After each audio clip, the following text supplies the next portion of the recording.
Hey there to all the Real Talk 447 listeners. We're excited for this episode coming up, and I can't actually believe my partner is finally giving me some more responsibility. So before we get going, we'd like to give a huge thanks to all our partners that make this possible. First off, RockyMountainATVMC.com. They are the online leader for parts, apparel, and accessories. Go check them out. Slick Products. Go to slickproducts.com for all your off-road washing needs. ODI. Go to odigrips.com for your motorcycle, jet ski, bicycle. Also, get you a pair of the Emig Pro V2 lock-on grips. I love them. My man Jeff's friendly enough to give me a pair. And of course, while you're at it, get you a set of the RC4 signature handlebars. And last but not least, Fox Racing. Go to foxracing.com. Their online shop is up and running. Thanks for listening and enjoy the episode. Said if you can't win, wreck someone who can. Exactly. And I knew I wasn't winning that. Why do people not get out of the fast lane? Every time I see that picture of you riding around with that big ass fro you're wearing, I still get pissed. It was that night I said preparate, but I didn't say what I wasn't supposed to say, and that's A1. Hey everybody, welcome to another episode of Real Talk 447. I am Jeff Emig. I'm in Corona, California. I got Ricky Carmichael with me, as always, from Tallahassee, Florida. How are you, Ricky? I'm good. You're hanging in there. Yourself? How about you, bud? Yeah, man, I'm actually busy as ever. But so, Ricky, our guest today, I mean, do we have one of the hottest, one of the greatest motocross racers in the world? Yeah, and he's going to join us. And I would say this guy, dude, he's like when he scrubs so hard. Like it's fast, it's aggressive, and when I watch him, that's the guy. Like I'm like, man, dude, it's with so much energy and fast. So I think it's going to be a lot of fun. It's next level, and we're going to get into it here a little bit. But please welcome to the show. A reigning MXGP champion, Tim Gajser. How are you, buddy? Hey guys, I'm good, thank you. Dude, so I'm in California. Ricky's in Florida. You're from Morie, Slovenia. Did I get that right? Yeah, exactly. Which is just a small town, probably in the middle of nowhere, but it's probably absolutely beautiful where you live. Yeah, basically it's not even a town. It's a small village. So not many people lives here. That's why I like to live here, because I like my peace. You know, I want to go when I go to the training. I like to be in the forest, stuff like that. So that's the perfect place where I want to be. Hey Tim, do you have do you have your own track, your private track that you go to? Do you ride the same track all the time for your training? Yeah, I have 2 private tracks. Basically, yeah, most of the year I'm riding there. Just if we have some sand races coming up, I go to Croatia where I have sand track just to prepare myself to get, into the sand rhythm. But basically, yes, most of the time I train at home. My father is changing the tracks so that they are not the same every time I'm riding. So, yeah. Tim, obviously we met, way back probably 2013, I think it was, Yes. Latvia at the Motocross of Nations. Yeah. And you were virtually unheard of, even though you won European championships. But as an American, I hadn't really heard of you. And then I find out that you're from Slovenia. And even though part of my family is Croatian, I should know a little bit about where these countries are. I mean, I had to look on a map to find it. And Slovenia is so off the beaten path for where you would think a motocross world champion would come from. And so I'm just curious, like, how does that happen, that you basically come out of such a small – I mean, there's probably more people that live within 30 minutes drive of where I'm at than live in your whole country. Yeah, Slovenia is a really small country. Basically, all the country have 2 million people. So it's a really small country. And motocross, let's say in the past, was not popular. Basically, nobody knows what kind of sport was that. But I was working hard. I was training hard. My father was a racer as well, and that's how I started to ride, because I was always with him on the races. And when I was 2.5, he put me on the bike, and from then on everything starts. But coming back to the motocross story in Slovenia, it was not so popular sport, but now, when I came in the World Championship, and many people start to follow me, and many people start to follow that sport, let's say, and also the sport is growing every year and is getting bigger and bigger here in Slovenia. So now it's getting easier. I would say on the beginning was tough because, we were kind of like struggling to came, because in motocross, we know that the countries that like Belgium or Netherlands or Italy, they have many riders, many support, many sponsors. But coming from Slovenia, I didn't have a lot of support. So it was not easy. When did you, how old were you the first time you rode a motorcycle? I was 2.5. Oh, wow. And we were actually on the holidays in Croatia. Yeah. And one friend had the little Honda 50. Yeah. And that's how I started. I was just jumping around the bike, and then my father saw that, and he just put me on the bike, show me where are the brakes, and where is the gas, and I just started riding, and that's how it began. Oh, that's fantastic. That is so good. So, Tim, your dad Bogo is quite the character. He seems like the type of dad that probably would have showed you where the throttle was, and then after you crashed a couple times, then said, okay, well, here's how you actually stop it. I mean, he's an absolute madman sometimes, and he still rides pretty good, yeah? Yeah, he's still riding.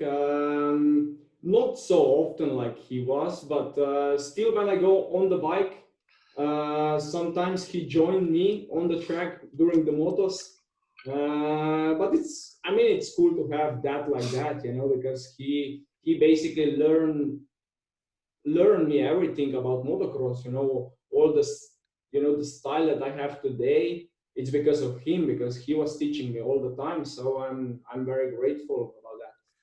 Well, and it is a bit of a family affair because your brother, and I always get his name wrong. I don't know why I can never pronounce it right. So, Nate. His name is Nate. Nate. Okay. Yeah. Nate. Okay. That's really hard for Jeff to learn that. So, dude, it's spelled Nejc, Ricky. So just back down a little bit. It's spelled Nejc. Correctly. Yeah. Yeah. I don't know. I always want to mispronounce it, but he's been with you every step of the way. Obviously, he's very involved in things today, and we'll get to that a little bit later. But when you guys were younger, did he ride much also? Yes, he was also a racer, and till 2014 he was riding even some European races and training with me full time. So after 2014 he decided to become a full-time factory mechanic for me, practice factory mechanic. But yeah, before we were like all the time training together, being on the bike together. So it was cool to have brother, with the same mindset. He was liking motocross, and so do I. So we were like all the time together, and that was cool. Now, the number 243 has some significance. Obviously, you and I have done shows like the Fox 74 show and whatnot, where we have discussed that. This being your first time on Real Talk 447, some of our listeners and viewers might not know what the significance of that is. So if you could just give us kind of a brief overview of that and what that means to you. Yeah, basically that's the number that I'm riding with that number already for last 10 years, something like that. And it's a birthday of my brother who passed away. And, it's a huge honor that I can be that guy to wear that number, because it means a lot to me and my family. So that's why I'm wearing in honor of him, Yeah, that's fantastic. And it's got to be great when you go to the MXGP events. for those fans and listeners that haven't been to these events, Tim has, Ricky, you've seen it in videos, like some of the biggest followings ever. I mean, there are like thousands of people with these huge flags. Yeah, I mean, I guess you could put it like, it's almost like Rossi, you know, the neon colors. I mean, Tim's the same way. You know, you go to MXGPs and it's just, you know, that color of the 243 and then the red. I mean, everything just pops, Jeff, and you're exactly right. I mean, his fans are super, super loyal. That's what is so cool, I think, about the European fan base. I mean, if Tim Gajser is your man, I mean, they are loud and proud about it, and they have all the gear. Tim has all that gear for the fans available, and yeah, it's really cool. It's definitely cool to see, no doubt. Hey, Tim, what was your first like dream when you were a young racer? What was the first thing where you know, when you were younger that kind of drove you to pursue this as your lifelong career? As long as I can remember, my dreams were to become a world champion. I even remember a couple years ago when I went to the school, primary school, where I used to go. And I remember that I had one of my first interviews there when I was 6 or 7 years old. I was in first class. And, you know, they just show me that interview, and the question there was, what you want to become when you get older? And I say world champion in motocross. So, you know, from the beginnings, my dreams and my goal was to be one of the best in motocross, to be world champion. So, yeah. Hey, When did you? I'm sorry. Go ahead, Ricky. So Tim, so you're a world champion. I mean, definitely the European riders, I feel, are a step above the American riders in motocross. You've had a chance to race both the Motocross of Nations, of course, that's outdoor, and then you've gotten your feet wet in Supercross, racing the Monster Energy Cup race. Tell us a little bit of the difference of the European riders versus the American riders in outdoor motocross first. Tell me what you feel is the difference. I would say that comparing riders, you know, European riders and then American is difficult. I mean, we are both really good. Maybe like in motocross, because here in MXGPs, we ride all the year motocross, you know, we don't ride Supercross. So we put a lot of focus on the motocross, you know, how to set up the bike with everything, you know, what comes together with motocross. So in America, you know, I think the riders in America, they are more focusing on Supercross, and they take, you know, the settings, you know, setups about the bike more seriously about Supercross. And most of the time in the year they ride Supercross. That's why they are, let's say, better in Supercross. And, you know, I was able to try also Supercross and motocross, and I would say that I think the biggest difference is definitely how the bike is, you know, the bike setup, the suspension. I was really surprised when I first time tried Supercross suspension, because they are so stiff that I didn't even know how I'm gonna ride when I first time sit on the bike, you know. And after a couple of laps on the Supercross track, you get used to, because, you know, it's almost impossible to ride with MXGP suspension on the Supercross track, because the jumps are more sharper, they are more steeper. And I tried that in 2017 in Monster Cup, and I have a big crash because my bike was too soft. So for this year, 2019, when I came back for Monster Cup, I take you know, preparation a little bit more seriously, and I went to Supercross suspension, and I felt immediately much better. So definitely is a big difference if you compare motocross and then Supercross. Yeah. I would have to tend to agree with, and Jeff, you and I have had this conversation. I like Tim's outlook and the difference in between, you know, European MXGP riders versus the US motocross series. And I feel like that my standpoint is just like yours, Tim. I feel like our guys here, they care more about Supercross, and that's what they want to win, and they work really, really hard to get that championship.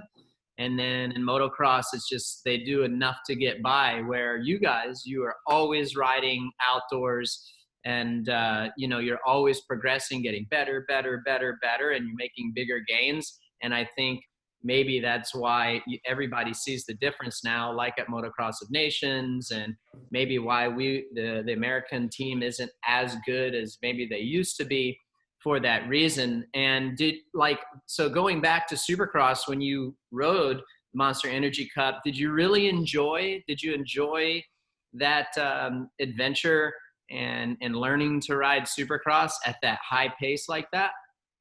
Yeah, it was super fun. I was having a good time being there in America. I've been there, let's say, 2-3 weeks, because I came a little bit earlier because I did a couple of testing on the track in Honda private track. So basically, I enjoy all the tour. I mean, I was having fun and you know, enjoying, because our championship was done, and so I can really just relax myself and just go out there to have fun. And that's basically what I did. And yeah, it was cool. I was enjoying a lot being there. Up until you hit the ground, right? Dude, that was a tough hit though, and that section I remember. You're talking about the time where you come into the stadium. You mean back in 2017 when I had a crash? Okay. Yeah. Okay. Yeah. That was. Remember how fast they were coming into the stadium down Monster Alley? Yeah, but then it was tricky because you came in and there was like that low takeoff, and Ricky and I were calling the races there. That was a tough one to see. Well, we hope we see you back at that event again sometime. Hey Tim, are there any young European riders coming up that I think that we should keep an eye out for? Like, who is one guy? Maybe he's on 85s, maybe he's in 125, like world championship races. Who do you have your eye on that you think is going to be the next guy coming up? I think motocross here in Europe is like I said, it's growing. Every year is getting better, stronger. And I think we have a strong championship, you know, with the 1 to 5 and even EMX 250. I think that's a good step, you know, before you are moving to the world championship, MX2 class. So basically, you know, like they have the races on the same date, like we have the same track, everything the same. So they kind of like prepare young guys, you know, for what they gonna race when they switch to MX2 and MXGP. And I think that's a good plan, you know, and we have plenty good riders, I would say, young, and, you know, they are hungry to be successful in the future. So, yeah, I think the future is bright here in Europe. Hey, so Tim, you've always been known as quite a student of the sport. You like to watch races while you're at home, riding your spin bike and things like that. First off, which races do you like to watch? You watch your own, you watch current races, you watch old races, and tell me how that's a part of your training program. I watch everything because I train a lot. I train twice a day in the gym.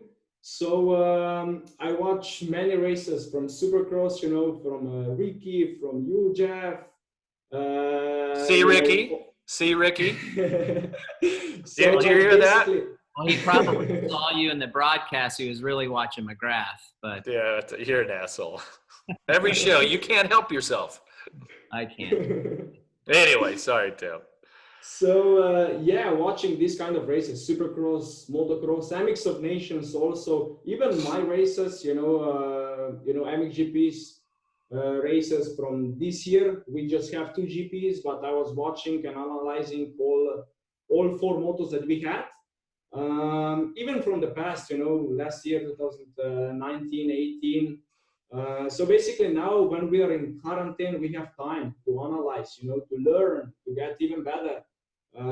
So basically that's what I'm doing during my training, especially when I'm on the cycle, on the bicycle, or even rowing, or if I'm running, stuff like that. So well, I tell you what, if our fans want to watch a kick-ass race, 2019, what was the race from Italy?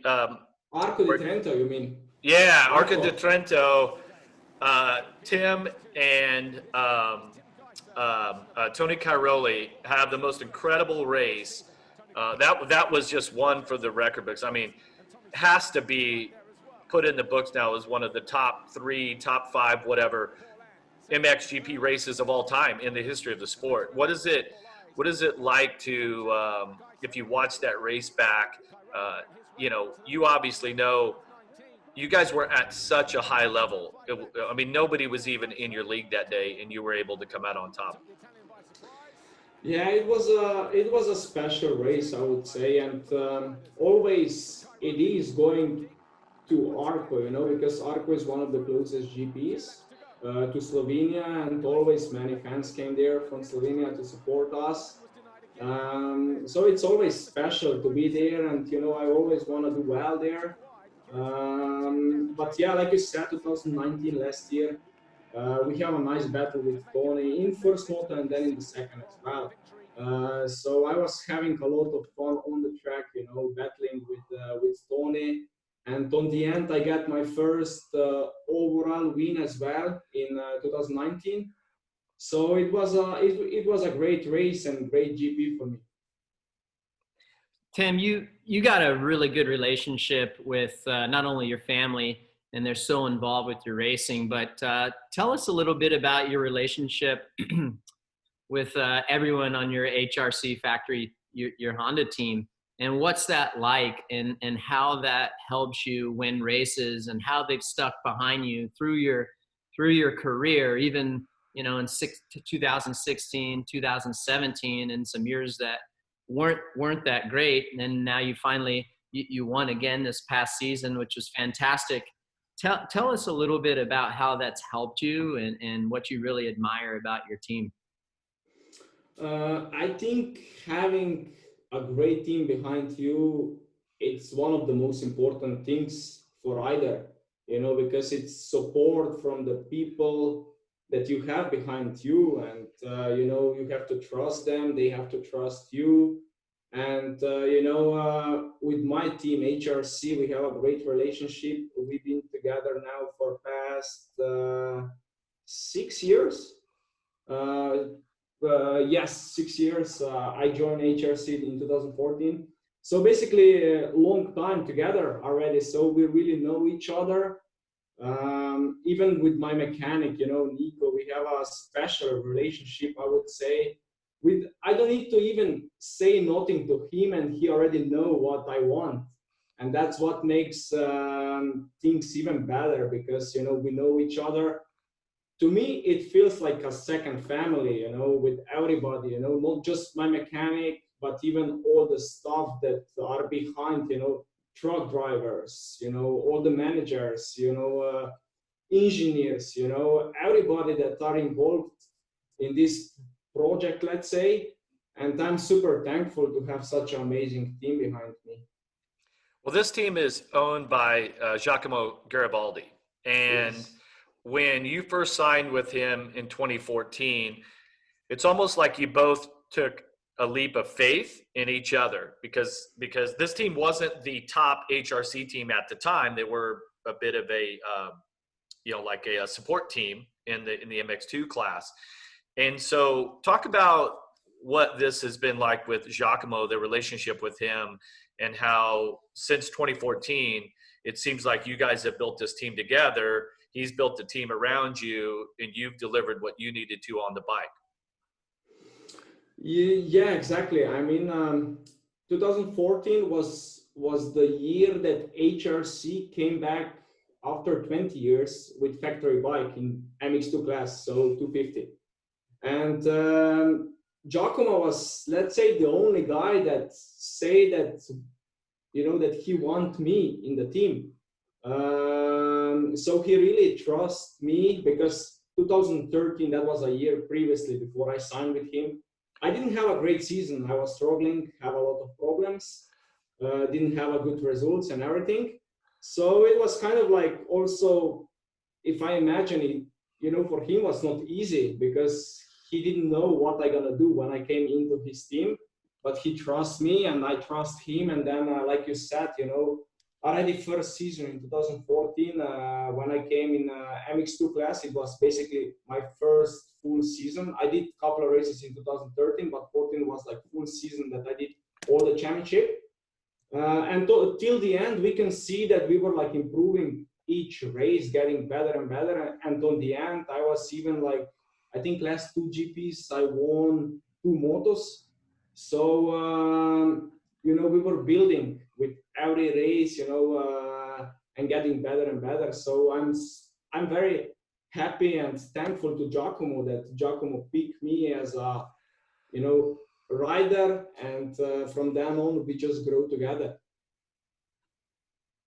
Tim, how long, if you had to guess, how many more years do you want to race? And, you know, obviously you want to win every single year. You want to be world champion. How much longer do you see yourself winning or racing? And do you have any plans, or are there certain races that you would love to come race in the US, certain nationals, if you ever found time to do that? I never thought about that, if I'm honest, but like, as long as I have fun riding dirt bike, I will ride dirt bike, I will race, you know. I think you know that, Ricky, as long as you have fun, yeah. As long as you can be successful, because when you not having fun what you are doing, then you're not going to be successful. That's everywhere. It's not just in the sport, but everywhere. So as long as I will just enjoy, I will stay in that sport. But yeah, like you said, you know, I said many times that my dreams were to race Supercross. Maybe these kind of dreams now change a little bit. I would say I get a little bit older, but still, you know, in my plan is to do some Supercross races. Maybe not full season, but to try some Supercross races.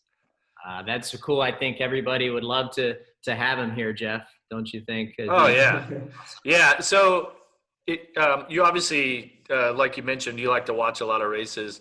When you look at the motocross championship in America, like Ricky was saying, is there one track that looks like it would really be fun that you'd like to ride? Yeah, I think Unadilla looks really nice. I never been there. It's huge track, you know, high speed track, big jumps. So I would really like to try one day to go there to race, if we will have time, you know. So like, we have a schedule and the races are kind of like on the same dates like we have, but basically some races maybe we can do. We will see. We will see in the future. I got to ride Unadilla back in, I think the first time was 89, right? So 1989, back in the last century. Okay. But that track has evolved and it's modernized. But when I raced it, it was very much like natural terrain. Like, they just put some banners up, you know, in the fields, and it was so unique because when we started out there, the first lap of practice, it was all grass, and the grass would be so high that it would be hitting your hands on the bars. So you'd like ride through the grass, and it was, you know, 3-4 feet high, whatever. And so as the track, each time that bikes were on the track, there'd be a groove, you know, and get a little wider and a little wider. And it was this like dark, mulchy dirt with grass in it. It was just insane. Now, Ricky, by the time you rode there, they had started racing amateurs and whatnot, and it wasn't quite that way, right? No, I didn't get to experience what Jeff is saying, Tim. But I will tell you, I get my years mixed up once in a while, Jeff. I'm going to need your help with this, but Tim, that's the first time I ever got to watch Stefan Evert's race in real life. Was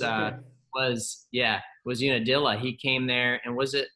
I think it was 97. Yeah, 97, which was my rookie season. And I'd always heard of Stefan, and Johnny O'Mara was my mentor and basically my riding coach at the time. And he had a really good relationship with Stefan. But that was the first time I ever got to watch Stefan ride. It was a pleasure to watch him ride. The guy, I mean, he was so smooth and standing up and completely different. I think, Jeff, you guys battled it out that day I believe. No, No? It was Dowd and I, John Dowd and I. Yeah, unfortunately, our buddy Stefan was a little bit further back that day. So Okay. But it was a GP or it was American race? No, American National, yeah. American. He came over like what was it, Jeff? He came over like they had a week. You got the World Championship had a weekend off. Okay. And he came over and raced. Okay. Yeah. I always wanted to go race the GPs at the end of my racing career. I didn't have the opportunity, but it was really cool because Stefan came over, I'm gonna say around 93 or so, and rode some Supercross. And I think a lot like you, it's like all of a sudden he's thinking, okay, I want to come over, and then realizing, wow, my bread and butter and what I can achieve in the MXGPs is so great that I need to focus on that. But yeah, it's great. It's great to see, the AMA riders versus the FIM riders sort of mix in a little bit. And because normally the only time is the Motocross of Nations, but it's like, hey, I'll go ride on your turf, you come ride on my turf. Mm. But to me, Tim, I mean, over the time that I've been involved in the sport, the gap between pure motocross, which is what you do, and pure Supercross, that gap is just getting bigger and bigger. And it's so different. Like what you mentioned earlier with the bike setup, right? I'm sure you jumped on, Honda says, okay, here's a bike setup with Supercross suspension. And the first time you ride the thing, it's like you feel every little rock that the tire goes over because the front forks didn't even move. and that's so different than what you'd ride in the GPs, right? Yeah. Hey, Tim, when you come over here and you get to ride Supercross like that, like does HRC, do they give you like Ken's suspension settings or something along that line? Basically, when I came for Monza Cup, they asked me if I want my bike, my GP bike, to ship it to America, or if I want to ride with American Honda bike, like maybe Kenny's bike or Sealy bike, I don't know. Yeah. But then I say like, because it's kind of like big difference between our bikes. So they sent my GP bike, just then I get the suspension, Supercross suspension. Mm-hmm. I don't know which setting was, but I think it was maybe from Kenny or Sealy, and it was a step, like I start from there and then I change the clicks to make it more in my way, Mm-hmm. But this year you're riding a completely new machine. Do you have any plans to come over for the Monster Energy Cup? Provided that it goes off, yeah. We will see. We will see. We will see how the season gonna be, because as you can see, with that quarantine that we are now in, with coronavirus, everything is changing, and we will see if we're gonna have time to do that, because basically they say that we're gonna restart the season in 5th of July in Russia, and then we're gonna ride till last week in November. So the season gonna be really long.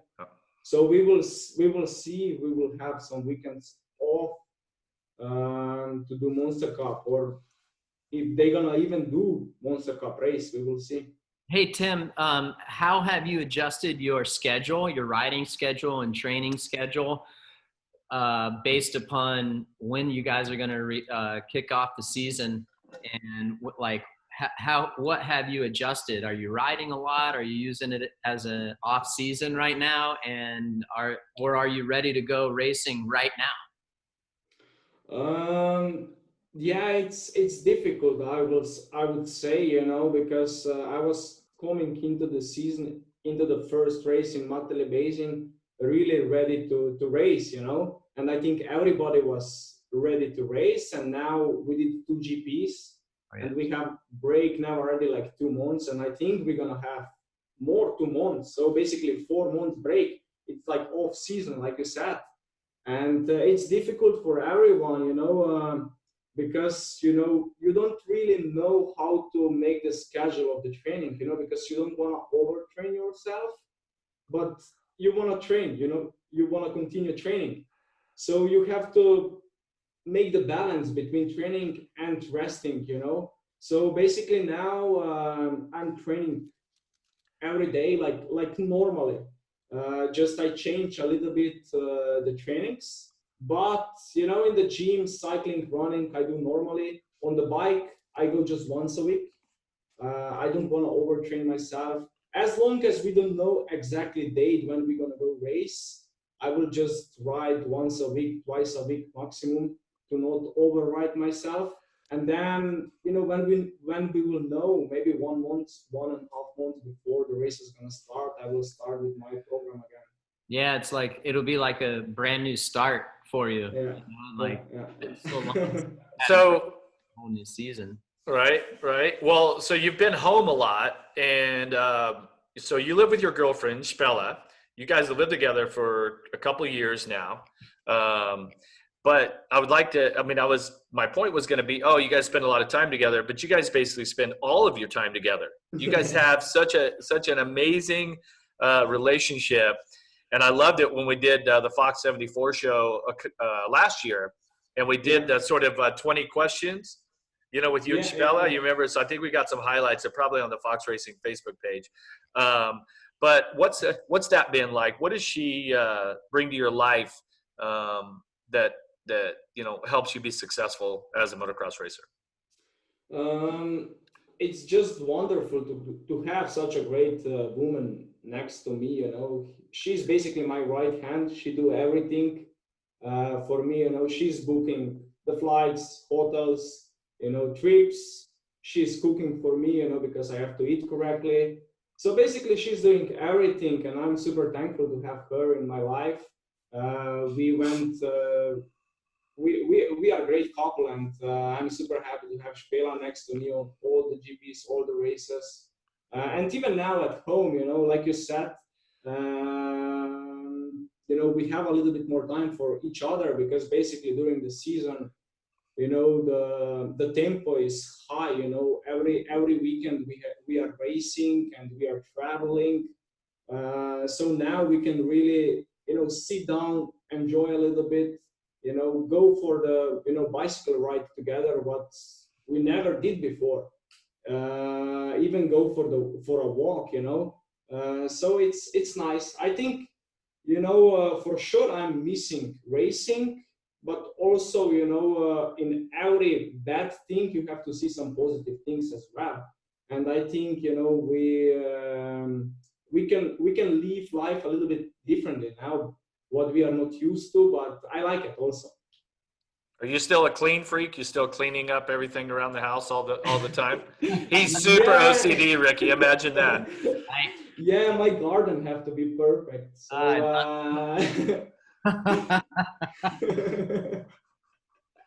hey Jeff, I think we should put Tim on the hot seat here.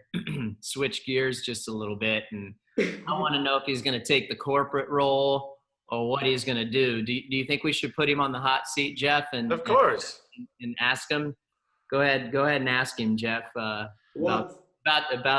Supercross and who do you? Wait, no, I'll let you ask the question. Where are you going with this? Yeah, so I got to put you on the hot seat, and I don't want you to take the political role and give me the corporate answer. I know you've been watching Monster Energy Supercross. Oh, okay, now I know where you're going. Right now, when we get back to racing, who do you think is going to win the title? I think it's going to be tight. It's going to be really close between Eli and Ken. but as a Honda rider, you know, as a HRC rider, You thought there was going to be a different answer? I think you guys know the answer. Huh? Yeah. I really He's like, wish, you know, and I think Kenny and also Eli, both of them, they are deserving to win that title.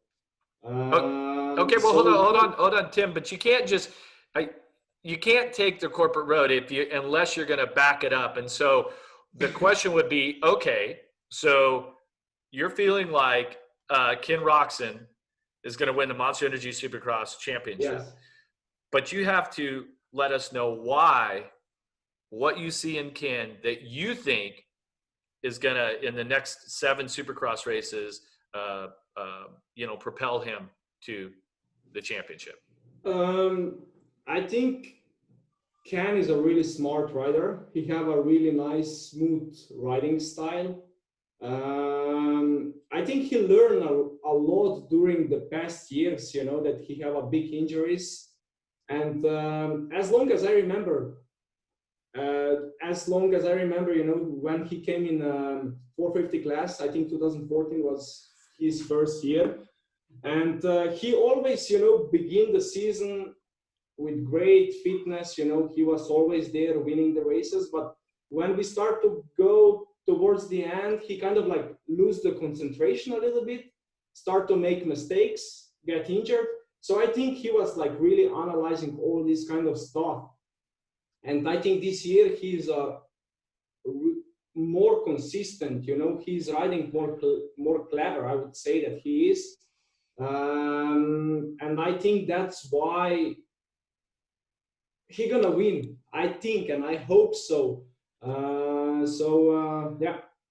Hey, so check this out, guys. In Tim's, philosophy here on Roxon is, you know, Tim was just saying how taking this break from the pandemic is almost like been a new off season. So now that the pandemic and the racing has stopped for a while in Supercross, this could be like another beginning, which history has shown us that Ken Roxon is really good at the beginning of the championship. You just said it yourself. So maybe this is another new beginning. So it's like splitting the championship up. Yeah, exactly. But I don't know when you guys gonna continue Supercross. You have already some dates, or they say already when? Yeah, it changes all the time. But they're gonna do like first motocross outdoor and then Supercross, or they gonna go straight with Supercross? Not from what we're hearing, Tim. We're hearing that they're gonna finish Supercross first, and move on to the MX Nationals is what we're hearing. But things are changing. I mean, it's just like even for you guys over there, it's continually changing. But we are hearing that they're gonna finish Supercross first. Well, because see, Tim, it's not like you're going to a dedicated motocross track. You're going to a sports stadium that might have a resident, right? Football or baseball. There are other live events like concerts and, trade shows or, whatever that use the space, and their seasons are all affected. So there's a lot of moving parts in what they're trying to do with Supercross to put this together. But I don't see there being any integration where there's a Supercross one week and a motocross the next week. From my viewpoint, it's going to be a block of Supercross, and once Supercross is over, then there'll be a block of motocross. And this is what's crazy for you guys also, is because you have so many races to fit in. The crazy part about you guys' season is all the breaks and all the weekends off. Once you do go back racing, they're basically gone, right? It's going to be, the season is going to be condensed. And so that's why Ricky and I, with the other riders that we've had on the show, we've talked about, probably good to be taking a break right now, a break from the motorcycle, like rest, spend some time with your friends and family. Because once you do go back to work, it's like, it's on all the way to the last race. Hey, Tim, do you personally would you like to race them all in a row and get them over with? Or do you like how the MXGP schedule is now, where you guys have quite a bit of breaks? Do you like to race every single weekend? I think it's good to have at least 1 week of break, because our season is really long. We have 20 races, and it's spread from, we start in March, beginning of the March, and then we end on the end of September, let's say. So we kind of like have 3 GPs in a row and then 1 week off, and then 3 GPs and 1 week off. So I kind of like this, it's good to have some GPs in a row and then to recharge the batteries a little bit, to have 1 weekend off and then you're ready to go again. But right now, how the situation is, when we're gonna came back, I think we will have to do many GPs in a row, not just 3. I think now we have the, let's say, final schedule. I think they still gonna change a couple of GPs, but like there is like 8 GPs in a row in the beginning. So that's gonna be like really physical demanding, and I think physically you have to be really prepared, and even mentally, to be fit mentally and physically. I think it's gonna be tough for everyone. Yeah, there's no doubt about that. And with the competition that you guys, excuse me, have in the MXGP, I wonder if it plays in your favor because you're right in the meat of your career, right in the middle. One of your competitors, Jeffrey Hurlings, who has just been legendary throughout his career, he has a problem of, he gets injured, and going race after race after race could work against him. And then Tony, how old is he now? Is he like 50, 60? Dude, He was racing him. I was racing him at a motocross of nations, and he's still going. He's like our Chad Reed.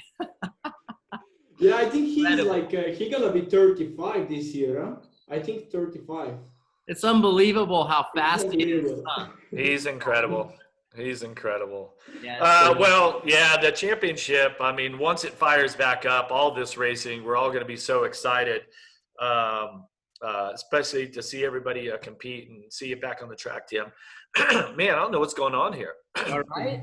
Must have been all the hard work you haven't been doing. I actually have been working. But, hey, so, Tim, I want to talk about you have a friendship with another Slovenian athlete who plays in the NBA here in America. And I'm sure I'm going to get his name wrong, but it's Luka Doncic? Yeah, that was correct, huh? I'm practically Slovenian right there.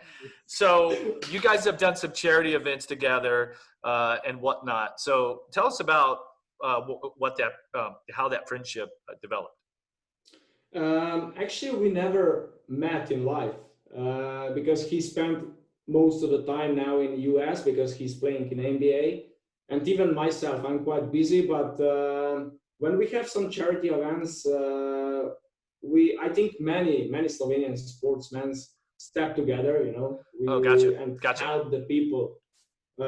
So I think that's really important, and as a good sportsman, we can collect a lot of, let's say, if we give jerseys for charity events, stuff like that, we can collect a lot of money and then help the people that really need the help. So I think that's good. So what sort of charities, where does it get directed, your efforts? I kind of like help a lot of people, like we are helping, my family and we were helping, like, let's say now for plenty of years, and we just go to the people that we know them that they don't have. I don't want to go through the charity, Okay. You know what I mean? Like, yeah. Okay. I just want to go directly to the people and hand them what they need. But we do that like really often. And, it's kind of like, I'm also coming from, my family, and we didn't have a lot. And that's why we are helping now when we have. And that's, I think that's what's really important and really nice, because we kind of like really appreciate from where we came and where we are now. So yeah, that's why we are also helping so much to the other people that really needs help. That's great. Ricky, you got a final question Well, I for just Tim here? Well, I don't have I've asked all that I wanted to, and Tim, you're a great guy. I had a great time with you when you came here, and we had It was great. a nice couple days in Tallahassee, and having you here, and we had a nice dinner with the team and all that fun stuff. And dude, we just wish you the best of luck throughout the rest of the season. I know you guys will get ramped back up and go defend that championship, my man. We'll be pulling for you. Thank you, Ricky. Thank you. Well, Tim, it's been great to have you on. Definitely send our best to Spella and your family and everybody. I can't wait to get back over there for some MXGP racing and see how this season goes. So we appreciate you being on Real Talk 447. Thank you very much, guys, to you too, to having me. And it was a great conversation, and hope to see you soon, That's yeah, right. no doubt. Hopefully this whole pandemic can be over. We can get back to racing. So, well, to all of our listeners and fans, we hope that you enjoyed this episode with Tim Gajser. If you're watching on YouTube, make sure that you subscribe, like if you like the program. We've got the comments below where you can let us know some feedback about this episode with Tim. Always a special thank you to our sponsors, Slick Products, RockyMountainATVMC.com, ODI Grips, and of course, Fox Racing. That's it, Ricky. We're done. Well, as always, our buddy Andrew McKeague is going to take us out with his song, This Old Lie. Thanks, everybody. Thank you.